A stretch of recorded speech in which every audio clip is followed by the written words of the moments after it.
Hello everyone, welcome to students in academy. आज हम बात करेंगे भाग बी यानी कि लैंग्वेज सेकंड के बारे में। जिन्होंने हिंदी ली है उसका हम सीटेट का पेपर हम सॉल्व कराएंगे 21 जनवरी को जो हुआ था। और इसके बाद भी सेकंड लैंग्वेज इंग्लिश हिंदी थी वो मिलान कर सकता है। पहला क्वेश्चन कह रहा है कि एआई से शिक्षा जगत भी प्रभावित हुआ। ये प्रभाव ऑप्शन ए अधिक होगा, ऑप्शन बी है नकारात्मक होगा, ऑप्शन सी है शून्य होगा और ऑप्शन डी है सकारात्मक होगा। तो सही इसमें हमारा आंसर हो जाएगा ऑप्शन ए अधिक होगा। ठीक है, एआई शिक्षा जगत से प्रभावित, एआई से शिक्षा जगत भी प्रभावित होगा, ये प्रभाव अधिक होगा। अगला क्वेश्चन कह रहा है कि समूह से भिन्न शब्द है। ऑप्शन ए चाय वाय, ऑप्शन बी है पढ़ाई लिखाई, ऑप्शन सी है रात दिन, ऑप्शन डी है कंकड़ पत्थर।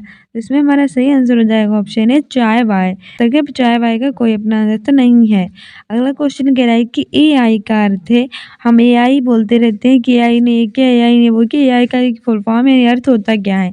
ऑप्शन ए है एप्पल इंस्टीट्यूशन, ऑप्शन बी है एप्पल इंटेलिजेंस, ऑप्शन सी है आर्टिफिशियल इंटेलिजेंस, ऑप्शन डी है आर्टिफिशियल इंस्टीट्यूट। सही आंसर हो जाएगा option C artificial intelligence. AI यानी कि आर्टिफिशियल इंटेलिजेंस होता है। अगला क्वेश्चन कह रहा है कि गद्यांश के आधार पर कहा जा सकता है कि एआई ऐसी होनी चाहिए जो ऑप्शन ए बिना बुद्धि के सारे जवाब दे दे, दूसरा है कि मानवीय क्षमताएं जो होती हैं उनको कम कर दे, तीसरा है कि मानवीय गुणों का संस्कार दे और चौथा कह रहा है कि कम समय में अधिक कार्य करे। सही आंसर इसमें हमारा हो जाएगा ऑप्शन सी मानवीय गुणों का संस्कार दे। क्योंकि गद्यांश के आधार पर हम ये कह सकते हैं कि एआई ऐसी होनी चाहिए जो मानवीय गुणों का संस्कार दे। अगला क्वेश्चन कह रहा है कि एआई को जन्म देने वाला कारक है। ऑप्शन ए है मानव, ऑप्शन बी है आवश्यकता, ऑप्शन सी है तकनीक, ऑप्शन डी है सभ्यता। सही आंसर हो जाएगा ऑप्शन है मानव। एआई यानी आर्टिफिशियल इंटेलिजेंस को जन्म देने वाला कारक मानव है। अगला कह रहा है कि मानवीय शब्द में प्रत्यय यानी मानवीय शब्द में कौन सा प्रत्यय है। ऑप्शन ए है ई, ऑप्शन बी है बी, ऑप्शन सी है ए और ऑप्शन डी है ई। सही आंसर हो जाएगा ऑप्शन डी ई। मानव प्लस ई बराबर मानवीय। अगला क्वेश्चन कह रहा है कि एआई शारीरिक श्रम से जुड़े कार्यों पर संभवतः सबसे कम प्रभाव डाले, इनमें कौन सा कार्य प्रभावित नहीं होगा। ऑप्शन ए है आविष्कार, ऑप्शन बी है चिकित्सा, ऑप्शन सी है शिक्षण, ऑप्शन डी है खेती बाड़ी। सही आंसर इसमें हमारा हो जाएगा ऑप्शन डी खेती बाड़ी। ठीक है, अगला क्वेश्चन कह रहा है कि चिकित्सा से जुड़े कार्य करने में एआई भविष्य में क्या सहायता करेगा। ऑप्शन ए है अस्पतालों की संख्या बहुत बढ़ा देगा, ऑप्शन बी है डॉक्टरों को जॉब देगा, ऑप्शन सी है केस हिस्ट्री बना देगा, ऑप्शन डी है अस्पतालों की संख्या कम कर देगा। सही आंसर हो जाएगा ऑप्शन सी केस हिस्ट्री बना देगा। ठीक है, आगे बढ़ते हैं। अगला हमारा गद्यांश पढ़ना है और इसके आधार पर अगला क्वेश्चन है, गद्यांश पढ़ लीजिएगा। हमारा अगला क्वेश्चन कह रहा है कि विशेषण शब्द का उदाहरण नहीं है। ऑप्शन ए है व्यवस्थित, ऑप्शन बी है संतुलित, ऑप्शन सी है स्वस्थ, ऑप्शन डी है स्वास्थ्य। तो विशेषण शब्द का उदाहरण स्वास्थ्य नहीं है।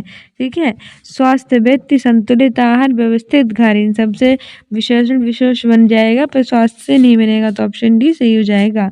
अगला क्वेश्चन कह रहा है कि प्राणवायु को सशक्त बनाने के अभ्यास देश में है। ऑप्शन ए है शिक्षक, ऑप्शन बी है शिक्षा, ऑप्शन सी है योग, ऑप्शन डी है चिकित्सक। सही आंसर हमारा इसमें हो जाएगा कि प्राणवायु जो होती है उसको सशक्त कराने के अभ्यास। सही आंसर इसमें हमारा हो जाएगा ऑप्शन सी योग। अगला क्वेश्चन कह रहा है कि प्राणवायु शरीर के हर अंग में संतुलित और डैश होकर बहती है। ऑप्शन ए है मंद मंद मंद मंद नहीं बहेगी, ऑप्शन बी है व्यवस्थित, ऑप्शन सी है अव्यवस्थित और ऑप्शन डी है उत्तेजित। उत्तेजित होकर भी नहीं बहती है, वो होती है व्यवस्थित होकर। ठीक है, प्राणवायु शरीर के हर अंग में संतुलित और व्यवस्थित होकर बहती है। सही आंसर ऑप्शन बी हो जाएगा। अगला क्वेश्चन कह रहा है कि बुद्धि में एक प्रत्यय लगाने पर शब्द बनेगा। ऑप्शन ए है बौद्धिक, ऑप्शन बी है बुद्धिक, ऑप्शन सी है बौद्धिक, ऑप्शन डी है बौद्धिक। सही आंसर इसमें हमारा हो जाएगा ऑप्शन सी बौद्धिक। ठीक है, बौद्धिक सही हो जाएगा। अगला क्वेश्चन क्या है कि जीवन के लिए सर्वाधिक महत्वपूर्ण है। पहला है कि प्राण और शरीर का सामंजस्य, दूसरा कह रहा है कि योग के माध्यम से प्राणायाम करना, तीसरा है कि प्राण के माध्यम से योग करना और चौथा है कि प्राण और शरीर का दीर्घायु होना। सही आंसर इसमें हमारा हो जाएगा ऑप्शन ए प्राण और शरीर का सामंजस्य जीवन के लिए महत्वपूर्ण है। अगला क्वेश्चन कह रहा है कि अच्छे जीवन का संबंध देश से है। ऑप्शन ए है बीमारियों के अभाव, ऑप्शन बी है अच्छे शरीर, ऑप्शन सी है प्राणवायु, ऑप्शन डी है योगाभ्यास। अच्छे शरीर का संबंध किससे होता है? प्राणवायु से होता है। ऑप्शन सी हो जाएगा। अगला क्वेश्चन कह रहा है कि रोग का कारण है। पहला कि अपने शरीर का उचित देखभाल ना करना, दूसरा है कि प्राणवायु का बहुत अधिक बढ़ जाना, तीसरा है कि प्राणवायु का अंग विशेष में असंतुलन, चौथा कह रहा है कि योग के माध्यम से शारीरिक शक्ति का घटना। सही आंसर हो जाएगा ऑप्शन सी, प्राणवायु का अंग विशेष में असंतुलन। आगे बढ़ते हैं। अगला क्वेश्चन कह रहा है कि कौन सी प्रक्रियाएं अच्छी तरह से लिखना में शामिल हैं? ऑप्शन पहला है मानस मंथन, दूसरा है मानस मंथन, मुख्य बिंदु नोट करना, रूपरेखा तैयार करना, प्रारूप लिखना, संपादन, अंतिम स्वरूप देना। दूसरा है मानस मंथन, रूपरेखा तैयार करना, प्रारूपण, मुख्य बिंदु नोट करना, संपादन, अंतिम स्वरूप देना। तीसरा है मानस मंथन, मुख्य बिंदु नोट करना, प्रारूप लिखना, रूपरेखा तैयार करना, संपादन, अंतिम स्वरूप देना। चौथा है मानस मंथन, मुख्य बिंदु नोट करना, प्रारूप लिखना, संपादन, रूपरेखा तैयार करना, अंतिम स्वरूप देना।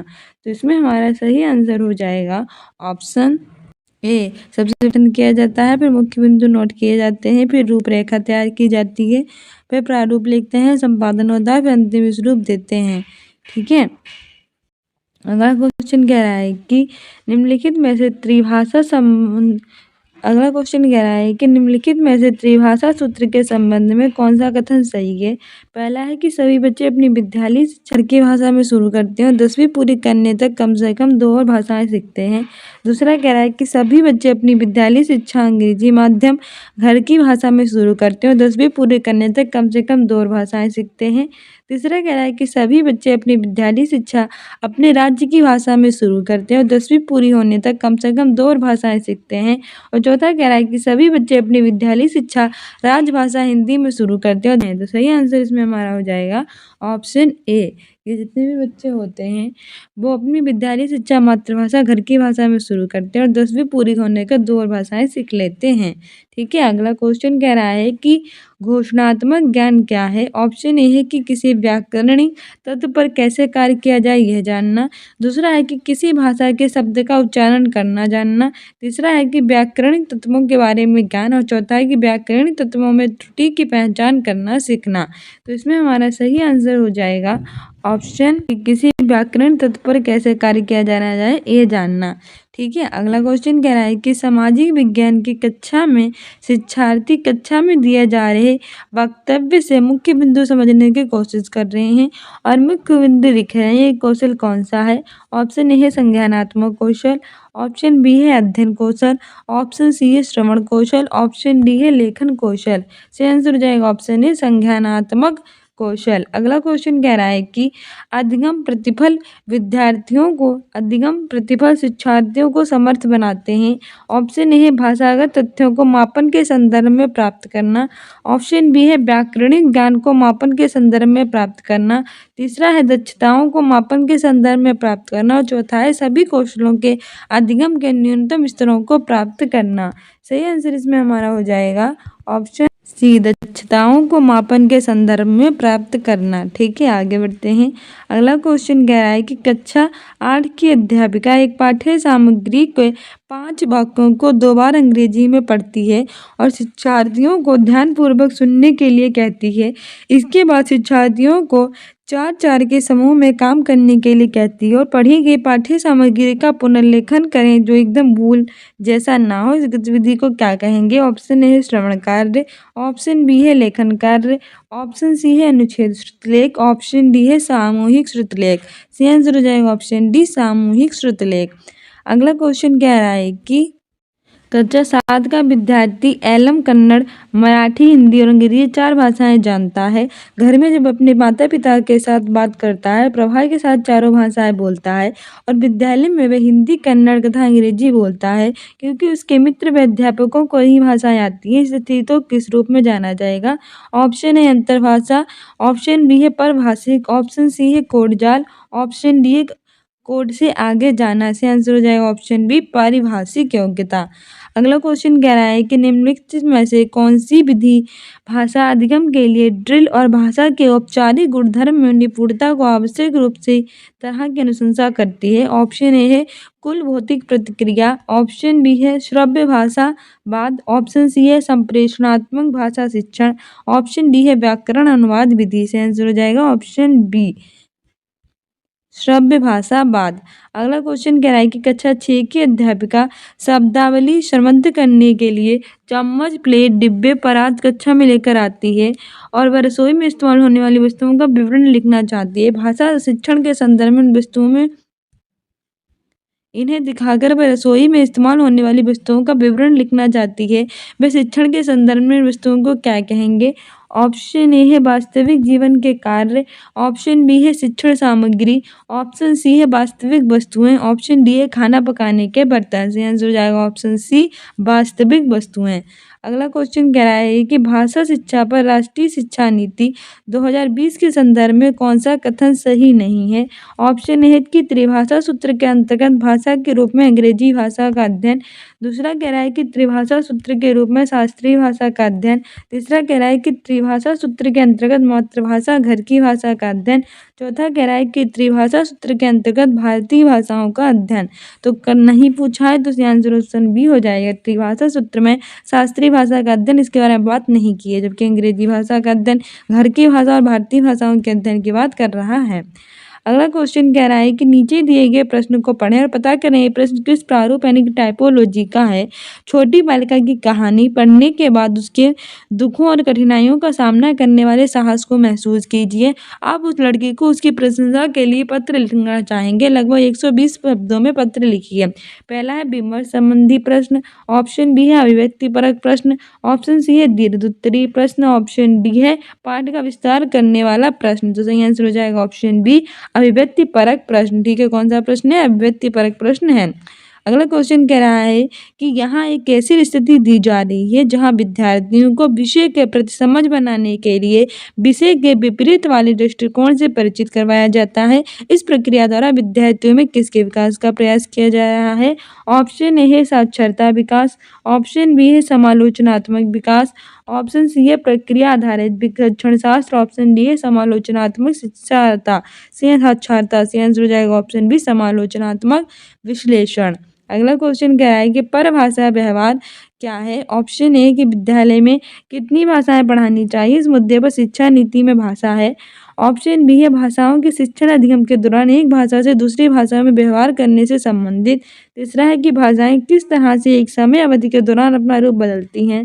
चौथा है एक कक्षा में एक से अधिक भाषाओं को संसाधन के रूप में इस्तेमाल करने की शिक्षण शास्त्रीय प्रक्रिया है। तो इसमें हमारा सही आंसर हो जाएगा ऑप्शन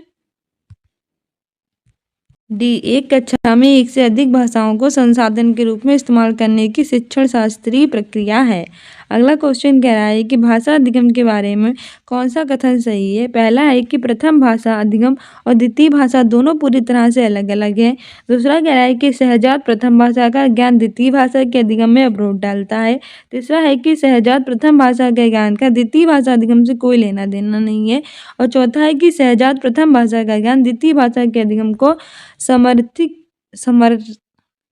समर्थित करता है। तो सही आंसर इसमें हमारा हो जाएगा ऑप्शन 4, सहजात प्रथम भाषा का ज्ञान द्वितीय भाषा के अधिगम को समर्थित करता है। अगला क्वेश्चन कह रहा है कि अकादमिक भाषा या विभिन्न प्रकार के विषयों के लिए आवश्यक भाषा में निपुणता से संबंधित है। पहला है संज्ञानात्मक अकादमिक भाषा निपुणता, दूसरा है अंतर्भाषा निपुणता, तीसरा है बुनियादी अंतर्व्यक्तित्व संप्रेषण कौशल, ऑप्शन डी है संप्रेषणात्मक भाषा निपुणता। से आंसर हो जाएगा ऑप्शन ए संज्ञानात्मक अकादमिक भाषा निपुणता यानी कि CALP academic language proficiency. So dear students, ये था हमारे सीटेट का 21 So dear students, ये था हमारा सीटेट का paper. I hope you like this video. If you like it, then like, subscribe and share, and don't forget to subscribe this channel. मिलते हैं नेक्स्ट वीडियो में. Thank you. Bye. Keep loving, keep watching, keep sharing.